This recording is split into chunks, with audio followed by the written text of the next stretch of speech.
قال حتى صديقي ذي حسبته مرزح سوى الذي ما كنت أظنه يسويه. عما عليه سوى الذي ما يصلح لكن يرقب للذي بايتي. أنا مريع بس لو ما تقرح وبعدها حيشوف راكب بطويه بحبل الضيقة ذي له يذبح ما دام ما قدر لمن هو يغلي. قدرت زلاتك ما كنت أسمح لأي واحد يذكره أو يعديه، لكن تجازت بالذي هو يجرح وأنا الذي أخشى أن أحد يكويه. هو يعتقد أنه بجرحي أفلاح ما هو بعارف أي شيء له أنوي. اليوم لك قدوة عليك لا تفرح ذي ما تربى فالرجال حتربي.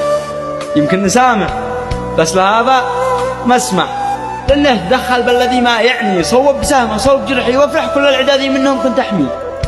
بين بأصله في فعوله وضح أنه قليل الأصل ما يقطع فيه مهما تسوي من جماعة تقدح حيجيك ذاك الشيء ذي ما تشتي.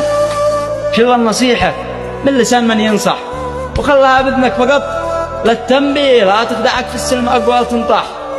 اشتي تعيش الجرح ذي بين أحكي خل المواقف ذي تبرهن تشرح وبعدها حدد ما اللي تخلي، لأن معظمهم يجي يتمصلح يجيب وجه الود وجهه يخفي بالذات ذا شافك تقدم تنجح عيش الحبله وبا يحاول يلوي وذا تخطيت بعد تشوفه يضبح لكن تخطى بالتقدم يعني ماشي قبل من الريح بعد تحزح والديب من يفهم هذه من يعني والديب من يفهم هذه بين عني.